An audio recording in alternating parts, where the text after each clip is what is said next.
같이 에스겔서 2장 1절부터 3장 3절까지 한번 보도록 하겠습니다.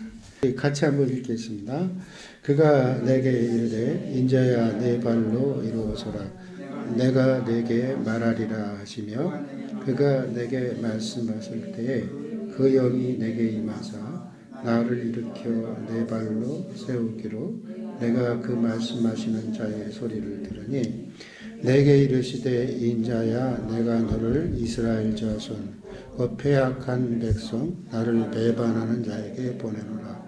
그들과 그 조상들이 내게 범죄하여 오늘까지 일어났나니 이 자손은 얼굴이 뻔뻔하고 마음이 굳은 자니라. 내가 너를 그들에게 보내노니 너는 그들에게 이르기를 주 여호와의 말씀이 이러하시다. 그들은 패역한 족속이라 그들이 됐든지 아니 됐든지 그들 가운데 인자야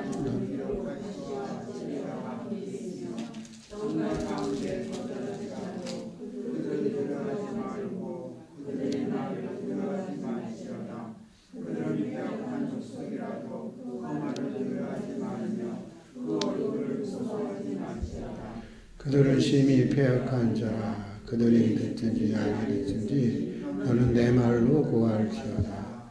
너 인자야 내가 내게 이르는 말을 듣고 그 패역한 족속같이 패역하지 말고 내 입을 벌리고 내가 내게 준 것을 먹으라 하시고 내가 보니 보라 한 손이 나를 향하여 펴지고 보라 그 아래 두루마리 잭이 있더라. 그가 그것을 내 앞에 펴시며 그 안팎에 글이 있는데 그 위에 에가와 애국과 재앙의 말이 기록되었더라. 또 그가 내게 이르시되 인자야 너는 발견한 것을 먹어라. 너는 이 두루마기를 먹고 와서 말하기를 하시기로 내가 입을 벌리니 그가 두루마기를 내게 먹으시며 인자야 내가 네게 주는 이 두루마기를 내 배에 넣으며 내 창자에 채우라 하시게 내가 그것이 내 입에 달려갈 것 같더라. 아멘. 하나님께서 오늘 이 밤에 우리 가운데 하나님의 말씀에 두루마기를 먹이시는 밤이 될 수 있기를 바랍니다. 이 밤도 기도의 자리에 참여하신 여러분들에게 하나님의 크신 은혜와 축복이 꼭 함께 하실 줄로 믿습니다.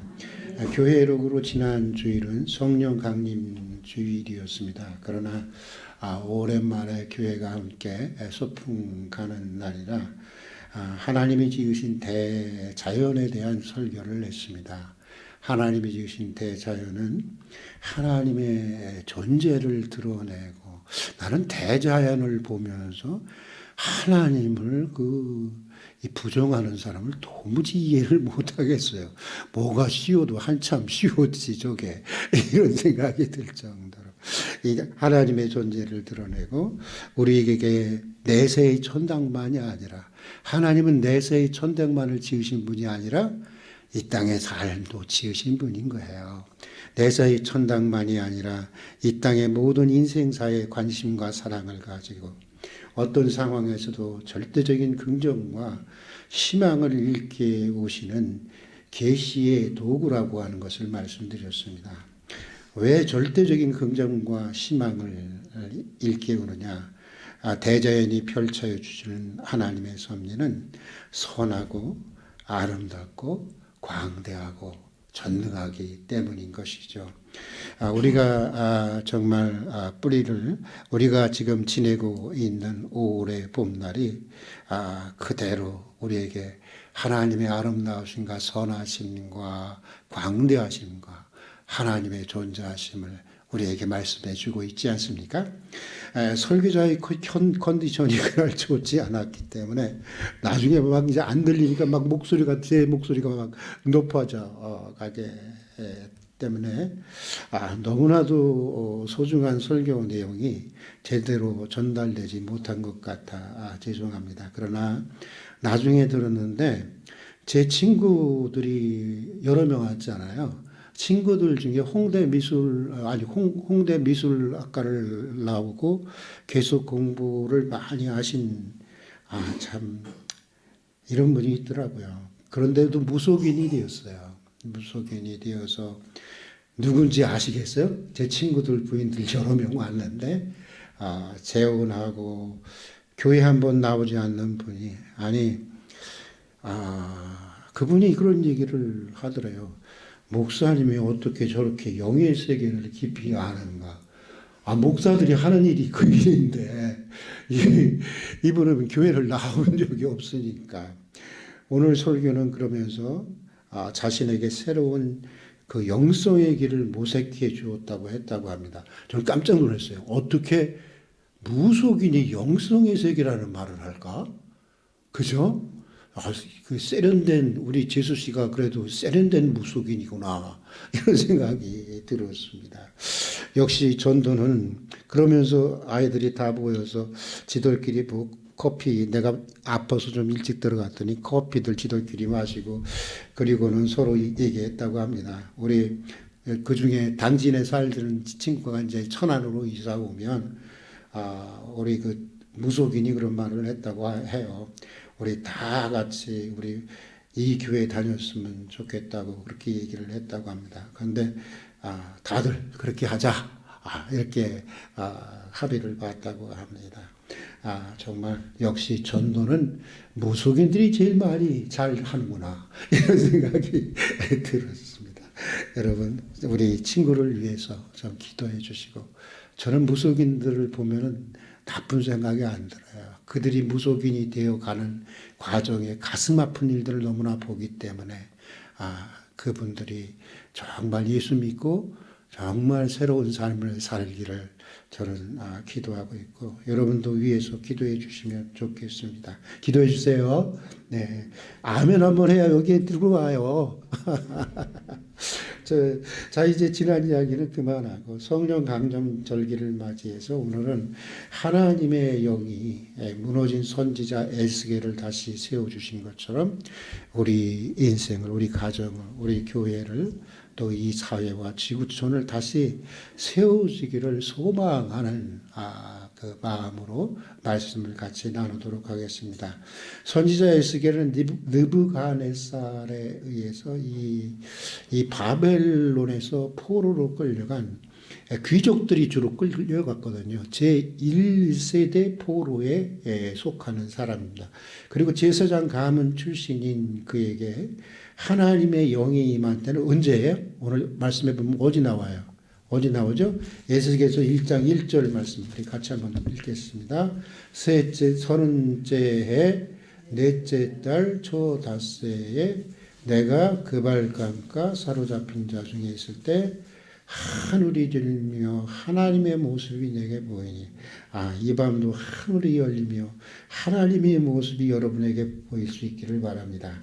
2절에는 여호와긴 왕이 사로잡힌 지 5년 그달 초 닷새라 이렇게 말씀하고 있습니다. 그러니까 이 제사장 가문인 출신인 그에게 하나님이 영이 임하고 선지자로 부름을 받으신 때는 언제냐면 그 제30년 넷째 달 5일이었다는 것입니다. 에스겔서는 그때를 여호와긴 왕이 포로로 잡혀온 지 5년째 되는 날이라고 재차 확인하고 있는데 여호와긴이 포로로 잡혀간 기원전 것은 기원전 597년이라고 본다면 지금 몇 년이 된 거죠? 5년이 흘렀으니까 기원전 592년쯤 경우로 보아야 할 것입니다. 애굽에서 이스라엘 사람들을 이 애굽 사람들이 어디다가 데려다가 놨죠, 여러분? 고센 땅이라는 곳에 갖다 놨어요. 왜? 잘 감시하기 위해서. 그런 것처럼 이 바벨론 사람들은 이스라엘 사람들을 어느 한 곳에 집합시켜 놓습니다. 유프라테스 강과 티그리스 강가의 중심에 있는 이 그발 강가라고 하는 땅, 그 강가에 모아놓고 살게 했습니다. 성경은 그곳을 3장 15절에 오늘 15절에 보니까 텔 아빕이라고 하는데 텔 아빕은 홍수로 인해서 폐허로 변한 땅 그런 뜻을 가지고 있어요. 그러니까 큰 물이 그러니까 굉장히 홍수가 많은 땅이라는 거죠. 한 번 그냥 큰 물이 왔다 가면 삶의 터전이 송두리째 무너지고 나는 절망의 땅이었다고 하는 것입니다. 여러분 스탈린이라는 소련의 그 독재자가 이 중앙아시아에 벌어진 땅에 이 고려인들을 죽든지 살든지 버려놓잖아요. 버려놓은 것처럼 이 바벨론 지도자들도 그렇게 했던 것입니다. 그러기에 그들은 하나님의 백성으로서의 정체성을 이스라엘 사람들은 유지하는 것도 어려운 일이었지만 실상 더 어려운 문제는 생존 그 자체였다는 것입니다. 여러분 한번 솔직히 한번 대답을 해보세요. 신앙의 정체성을 유지하는 것이 더 어렵게 느껴집니까? 아니면 생존 그 자체가 더 어렵게 느껴집니까? 정말 어려울 때 어떻습니까? 여러분은 신앙인으로서 믿음의 정체성을 흔들릴 때가 최고의 위기라고 답은 그렇게 해야 돼요. 답은 어디 가서 시험을 보는데 그런 시험 문제가 나오면 그렇게 얘기를 해야 돼요. 그런데 솔직히 우리가 흔들리고 가장 낙심하는 위기는 생존의 문제입니다. 삶의 뿌리를 내리고 있는 터전으로부터 뽑혀서 이리저리 표류할 때처럼 인생이 절망스러울 때가 없습니다. 저는 또 이렇게 하면 또 쫓겨날 기미를 여러분들한테 이런 카드를 주는 것인데 저는 목사인데도 믿음보다 생존의 문제가 더 괴롭습니다. 솔직하게. 믿음의 문제는 주님이 많이 긍휼히 여겨주실 것 같아요. 그거는 좀 내가 흔들려도 주님이 한참 가주실 것 같은데 이 생존의 문제는 하루하루 다가오니까 이게 참 견디기가 어려운 것입니다. 그런데 아이가 아픈데 병원을 못 가고 다음 달까지 보증금 100만 원을 올려달라고 하는데 주머니에 한 푼도 없고 이거 다 제 얘기예요. 아내는 산후조리원에 들어가고 있는가 하면 이렇게 되면요 가끔 이거 다 가족들과 함께 죽고 싶은 마음이 드는 것도 솔직히 사실입니다. 바벨론에 있는 이스라엘인들도 그랬던 것 같습니다. 그런데 바로 그때였습니다. 더 이상 인간적으로는 이렇게 희망을 찾아볼 수 없을 때, 모든 희망을 접어야 할 때, 벼랑 끝에 서 있을 때, 이 에스겔은 무엇을 보았어요? 하늘의 환시를 보았다고 하는 것입니다. 그렇습니다. 여러분, 어려울 때는 뭘 봐야 돼요? 하늘의 환시를 봐야 하는 것입니다. 인간의 원수로 형용하기 어려운 하늘의 비전을 보았습니다. 그 경이로움을 표현하기 위해 에스겔이 동원하는 단어는 폭풍, 큰 구름, 불빛, 광채 등입니다. 여러분 인생의 벼랑 끝에서 보아야 하는 것은 바로 이 하늘의 비전인 것입니다. 무엇인가 분명히 하나님이 하늘의 비전이라고 하는 것은 꼭 에스겔이 봤던 그것만이 아니라 무엇인가 분명히 하나님이 이 어려움 속에서 나와 함께 해 주신다고 하는 표적입니다. 분명한 표적. 그걸 봐야 합니다. 기적입니다. 그때는 제발이지 점잠 떨지 마시고 하나님 더도 덜도 말고 기적을 주십시오라고 기도하십시오. 하늘의 환시를 보여달라고 기도하세요. 표적을 달라고 기도하십시오. 그 에스겔은 보지 않았습니까? 점잔 떠는 것만큼 우스운 게 없는 거야, 신앙생활 가운데. 거기 본데 앞쪽은 사람의 얼굴이고 오른쪽은 사자의 얼굴이고 왼쪽은 뭐예요? 황소의 얼굴이고 뒤쪽은 무수의 얼굴이래요. 독수리의 얼굴인 네 생물을 보았습니다. 보니까 저랑 비슷하게 닮은 괴물 같은 것들이었던 것 같아요. 그 생물은 번쩍거리는 바퀴와 함께 움직이고 있었고 그 위로는 광채에 둘러싸인 하늘로 높게 펼쳐있는 보좌가 그 위로 이렇게 있는 것입니다. 그런데 어느 순간 보좌로부터 소리가 들려왔습니다. 우리 한번 다 같이 한번 읽어볼까요? 어떤 소리가 들려왔는지. 자, 한번 2절 한번 말씀, 1절, 2장 1절 말씀 한번 같이 읽어보겠습니다. 그가 내게 이르시되 인자야 내 발로 일어서라 내가 내게 말하리라 하시며. 왜 같이 안 읽습니까? 예? 읽었어요? 예, 그래요. 다시 한번 읽겠습니다. 그가 내게 이르시되 인자야 내 발로 일어서라 내가 내게 말하리라 하시며. 예, 이렇게 사람아 일어서라 내가 내게 할 말이 있다. 할 말이 있다는 것입니다. 할 말이 있으면 그냥 말하면 되지. 그렇지 않아도 배도 고프고 힘든데 굳이 일어나라 하는 이유는 무엇일까요? 그런 생각이 들었습니다. 그래서 이 말이 더욱 의미심장한 것입니다. 일어서라는 말은 단순히 앉은 자리에서 몸을 일으키라는 말과는 다른 것이라는 것을 말해주고 있다고 하는 것입니다. 그것은 절망의 자리에 주저앉아 있는 에스겔과 포로민들의 현실을 배경으로 이해해야 한다고 하는 것입니다. 하나님은 무기력에 빠져 있던 그의 백성들을 일어서는 백성으로 세우고 싶어 하시는 것입니다. 무기력에 빠져 있는 여러분을 오늘 다시 일어서게 하시고 싶어 하시는 것입니다. 하나님의 영이 에스겔에게 임하자 에스겔이 일으켜 세워졌습니다. 하나님의 영은 사람을 일으켜 세우는 영이요 능력이요 힘이기 때문입니다. 우리 한번 따라서 합시다. 하나님의 영은 사람을 일으켜 세우는 영이요 능력이요 힘이다. 믿습니까? 예. 20세기 프랑스 조각가 알베르트 자코 메티는 이 사람은 참 특징이 있어요. 누워있는 사람은 절대로 조각한 적이 없습니다. 그는 언제나 똑바로 서 있는 사람을 조각한 까닭을 이렇게 밝히고 있습니다. 수평의 인간은 어떤 인간일까요? 누워있는 인간이죠. 자는 인간이죠. 수평에 있는 인간은 잠이요, 의지 상실이요, 인간다움의 포기요, 굴복이요, 백치이기 때문이다.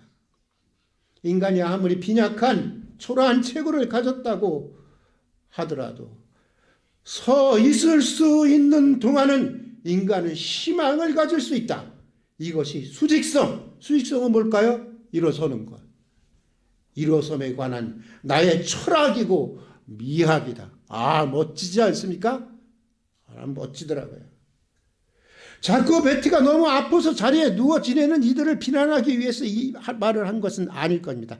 그냥 현실이 어렵다고 해서 쉽게 낙심하고 자포자기하는 하기보다는 힘겹더라도 끝까지 허리를 고쳐 세우고 살아가려는 것이 참된 인간성이고 하나님이 우리에게 주신 인간성이고 인간의 존엄이라고 하는 사실을 자꾸 베티는 말하고 싶었던 것입니다. 제가 늘 가슴에 담고 사는 말이 있습니다. 해밍의 말입니다. 한번 따라서 한번 해볼까요? 사람은 패배하기 위해서 태어난 게 아니에요. 파괴될지언정 패배할 수는 없어. 여러분 이 말 많이 들었죠? 저한테? 이렇게 살고 싶죠?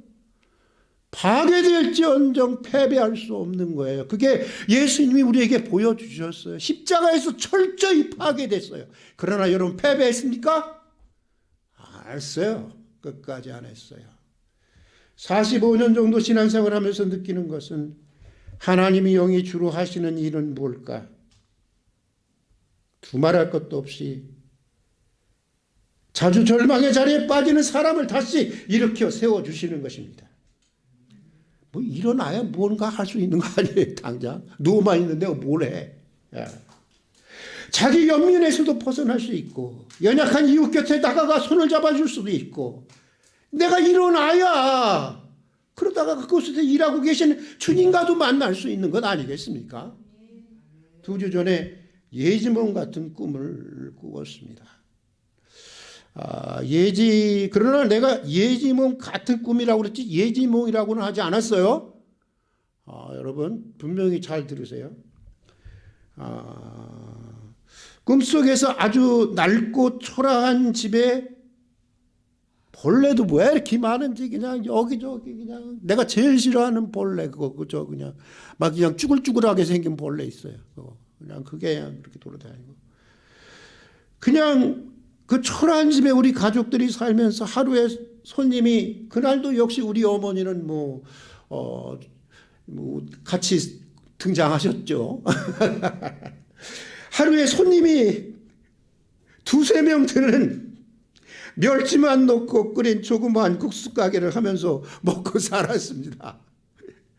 이게 사는 겁니까? 저는 혼자 그런데 그런 삶을 거부하고 아버지 엄마 뭐 식구들로부터 야 너만 이기적이냐 뭐냐 그러면서 잔뜩 욕을 먹으면서도 저는 공부만 하는 거였어요. 미래를 위해서 공부해야 한다고. 그러니까 욕만 바짝 잡던 거죠. 공부하기 위해서 시체를 닦는 일도 저녁에는 마다하지 않았습니다. 꿈에서. 예. 그러나 저는 지금도 시체 닦는 일을 할 수 있다고 생각합니다. 그런 것 쪽으로는 전 잘할 것 같아요. 그러나 꿈속에서 제가 여전히 전신으로 이렇게 이게 아픈 게 올라오더라고요. 통증으로 밀려오고 너무나 가난한 형편에 내일에 대한 희망이 점점 더 사라지고 있는 사실 나 자신의 속사람도 발견하게 되었습니다. 그때였습니다. 눈이 크고 키는 작고 아주 신령하다는 할머니가 우리 집에 가족들의 뭐 이분이 뭐 천사가 아니에요? 사주팔주로 와서 봐주더라고. 사주팔주로 와서 봐주는데 완전히 절망적인 표정을 지으면서 이 집은 조상떡을 하나도 찾아볼 수가 없는 집이라서 이게 뭐 어떻게 뭐 해볼 집안이 아니라는 거예요. 그때 그 소리를 저만 들었어요. 우리 집에서. 저는 얼마나 열이 받든지 실제 속으로는 나도 사주팔주로는 보는 할머니 같이 나와 내 집안에 대해서 절망적인 생각을 크게 하면서도 그냥 소리를 질렀어요. 꽉 하고 소리를 질렀어요. 당신들은 사주팔자를 믿을지 몰라도 나는 믿지 않아요. 나는 자유주를 믿고 하나님이 주시는 운명 이외에 어떤 운명도 거부합니다. 나는 일어설 것입니다. 우리 집도 반드시 일어설 것입니다.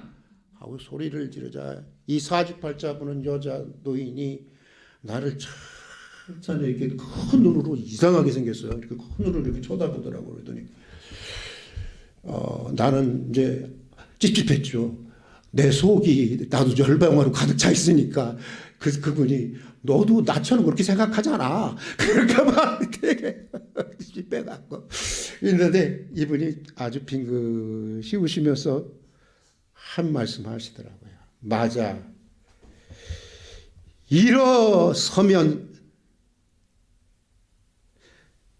일어서려고 하면 산다.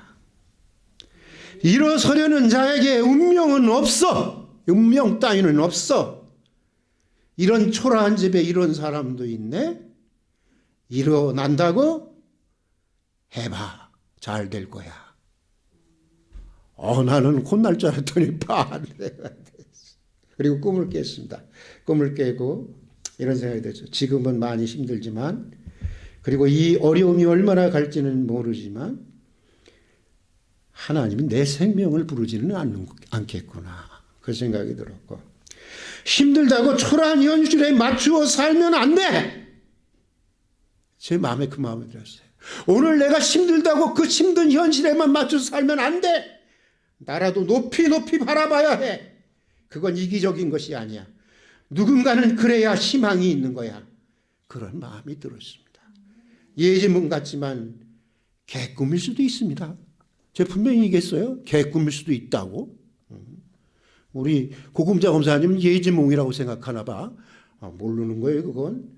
그러나 개꿈이라도 울림을 주는 성경과 맥을 같이 하는 말이었어요.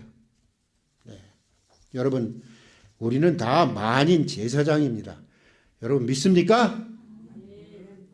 믿습니까? 그렇습니다. 여러분이나 나나 동일하지 않아요. 왜 말을 못해요? 들리게 해주세요. 나 잘 안 들리니까. 동일해요? 동일하지 않아요? 왕 같은 제사장 동일해요? 동일하지 않아요? 그럼 책임은 동일해요? 동일하지 않아요? 동일한 거지. 네. 믿음의 자신을 가지세요. 나는 왕 같은 제사장이라고 하는 믿음의 자존심을 가지라고요. 그런데 여러분, 예언자가 무엇을 하는 사람입니까?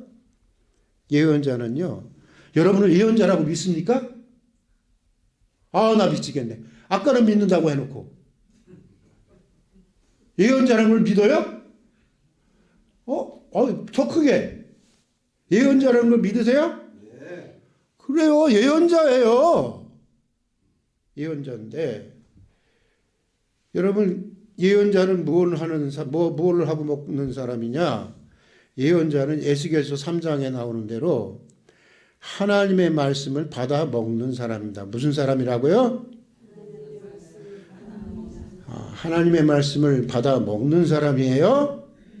받아서 뱉는 사람이 아니에요. 받아서 그냥 뒤로만 싸는 거 아니에요. 피가 되고 살이 돼야 돼요. 그래서 인격이 되고 습관이 되고 체질이 되고 육화가 되고 생활화가 되는 사람, 그 사람이 바로 예언자인 것입니다. 그리고 짐승보다 더 짐승이 되어버린 하나님의 사람들을, 그런 사람을 변화시키고 다시 일으켜 세우는 것이 바로 예언자인 것입니다. 이 일이 쉬울까요? 안 쉬울까요? 쉽다고 생각하시는 거, 안 쉽다고 생각하시는 거. 안 쉽죠, 솔직히. 어저께 그 얘기 안 하려고 그랬는데, 지난주 주일날 어떤 애가 그러더라고요. 우리 주일학교가. 엄마, 누가 있는지도 모르겠네. 나는 하마가 될 거야. 그러는 거야, 애가. 그리고 우리 옆에 교육전도사님이 옆에 있었어요. 아동부 교육, 목사님이. 그래서 내가 그냥 그 친구만 있는 줄 알고, 솔직히 말해서, 목회해보니까, 사람을, 하마만 되게 하는 것도 어렵다, 얘. 그랬는데, 바로 옆에 걔 엄마가 있더라고. 아이고, 나 이거 큰일 났구나. 이러고 있는데, 그 어머니가 젊고, 제가 못 봤던 엄마인데, 씩 나를 보더니 웃더라고요. 목사님, 그래요. 정말, 하마만 돼도 좋겠어요. 그러더라고요. 여러분, 어렵습니다. 2장 마지막 절에 보면 에스겔은 조가와 탄식과 재앙의 글이 빼곡히 적혀있는 두루머리를 먹습니다. 예언자는 세상이 겪을 수밖에 없는 그 모든 아픔을 함께 겪어내는 사람이라고 하는 것입니다. 그러면서 반역만 일삼는 백성, 죄를 짓는 일에 너무나 익숙한 백성, 얼굴색 하나 바뀌지 않고 거짓말을 해대는 뻔뻔한 인간들, 마음과 마음이 굳을 대로 굳어진 백성에게, 아니 들을 생각이 없는 사람들에게, 아예 들을 생각도 없어. 이게 설교하다 보면 아예 들을 생각이 없는 사람들도 있어요. 절대 그 사람들은 안 보기로 했어요. 옛날에는 자꾸만 그 사람만들만 보여. 설교가 하기가 싫어. 요즘에는 안 봐요. 차라리 들을 때 하면 듣고 말려면 말해라. 그리고 이런 사람들,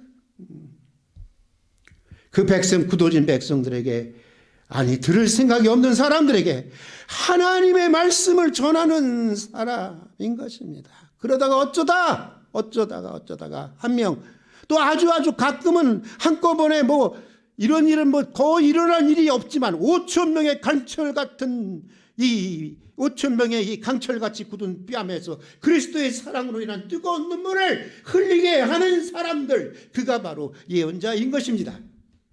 여러분, 말씀이 좋으면 사람들이 많이 오고 말씀이 나쁘면 사람들이 안 오고 그렇습니까? 다 거짓말이에요. 여러분, 그때마다 하나님의 섭리가 있는 것입니다. 그렇다고 하면은 선지자들은 다 어마어마하게 왔을걸?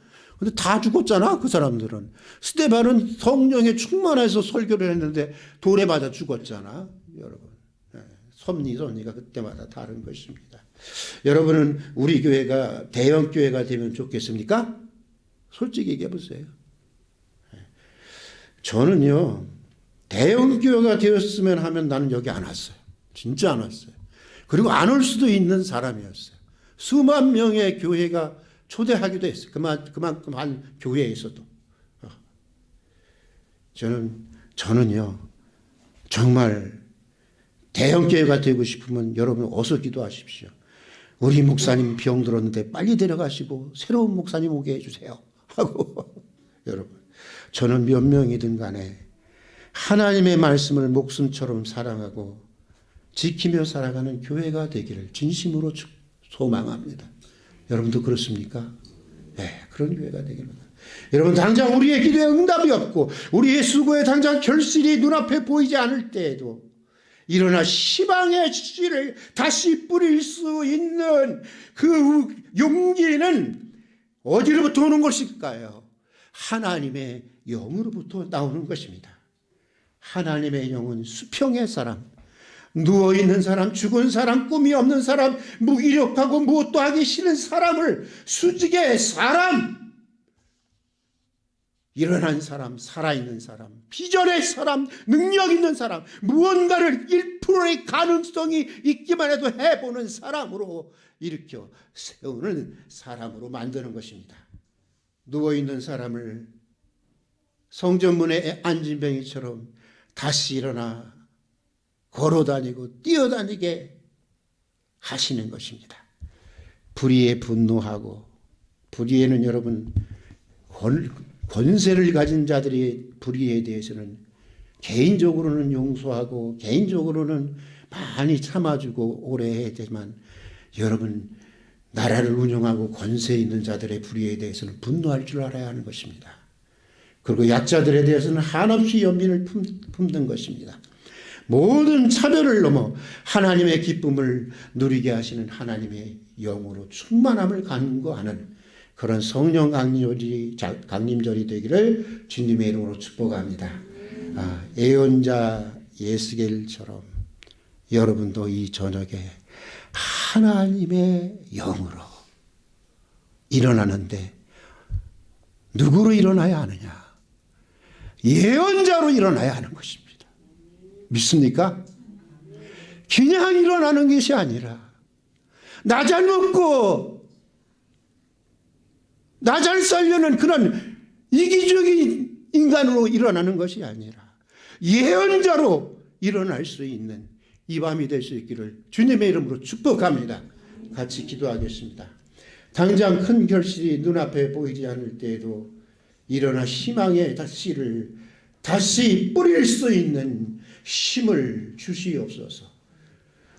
누워있는, 아직도 무기력해 있는,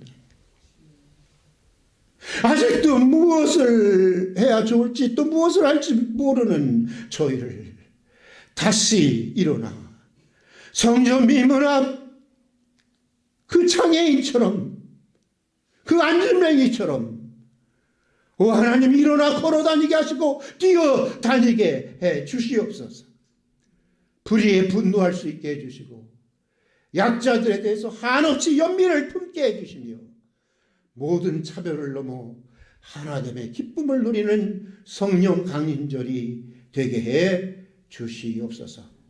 예언자 예스겔처럼 우리 모두가 이 저녁에 하나님의 영으로 참된 예언자로 다시 일어나기를 소망하면서 예수님 이름으로 기도드립니다. 아멘.